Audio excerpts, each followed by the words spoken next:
Hey there, Guy from Arturia here with our crazy little synth MicroFreak, and in this video I'm going to show you what's new and exciting in version 2. Let's check it out. Version 2 is a free update which you can really quickly and easily install. New in version 2, you'll find a new noise oscillator, a handy chord mode, awesome scale quantization and refinements to the way the sequencer and mod matrix work. First up, let's check out the new oscillator. You'll find the new noise oscillator by browsing with the type knob just like normal. It lets you morph between noise types and introduce a sine, triangle or square waveform. You can use this sound source to create lo-fi melodies, crunchy bass lines, but I find it works really well for making really interesting percussive sounds.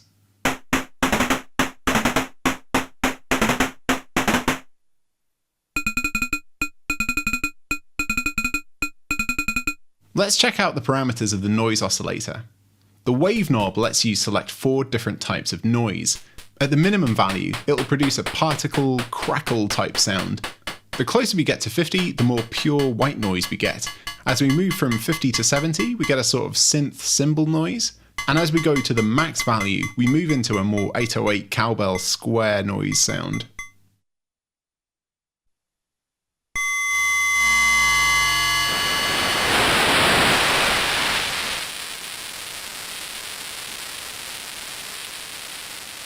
The timbre knob determines the sample rate of the noise, and by default it's static and the same for all notes, but you can obviously assign this parameter and modulate it with the matrix.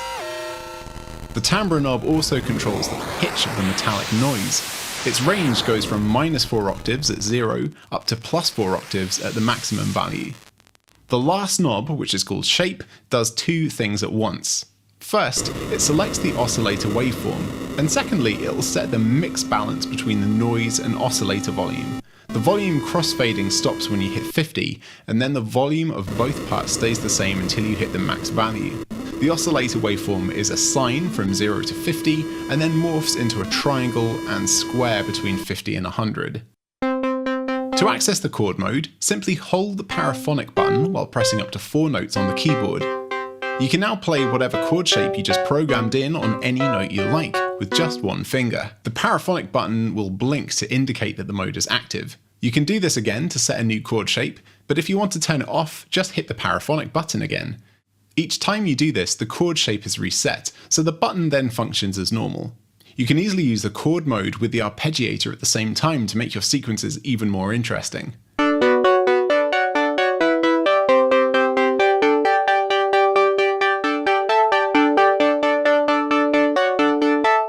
Another really cool addition is the new scale quantization. This lets you play various musical scales just by using the white notes on the PCB keyboard. For example, let's say we want to play the C minor scale, which obviously contains both white and black keys. Now, to be able to play this scale while only using the white keys, let's go into Utility, Preset, and Scale, and set it to minor while keeping C as the root note. Now, if we play what would usually be a C major scale on the white notes, it will now play back C minor. You can do this with loads of different quirky scales, and it lets you play with a bit more confidence. No more accidental wrong notes, huh? So, onto the sequencer, and our awesome developers have updated it for version 2. Now you can quickly copy and swap patterns A and B within the same preset. This is handy if you come up with a cool sequence, but then you want to quickly make an alternative version without having to program it from scratch again. To do this, hold down sequence A and then press sequence B for 1 second. The screen will tell you when it's done. You can copy A to B or B to A, whatever you prefer, but this obviously only works in the sequencer mode, so bear that in mind. Onto the mod matrix. This also has a new feature that will save you some time. Before version 2, if you wanted to clear all the assigned parameters in the mod matrix, you'd have to deselect them one by one. Now you can easily clear them all at once by holding Shift while pressing the matrix knob. Boom, all gone. Nice and easy. We've also added a few useful but less glamorous features and refinements. There's now visual feedback for the local control off mode, which also now translates USB to MicroFreak's MIDI out. The release parameter of a preset is now cleared instantly when changing to a new preset, and the sequencer record LED now blinks on each beat instead of only on 16ths. The update to version 2 also includes some pretty cool new presets. Let's have a listen to some of them right now.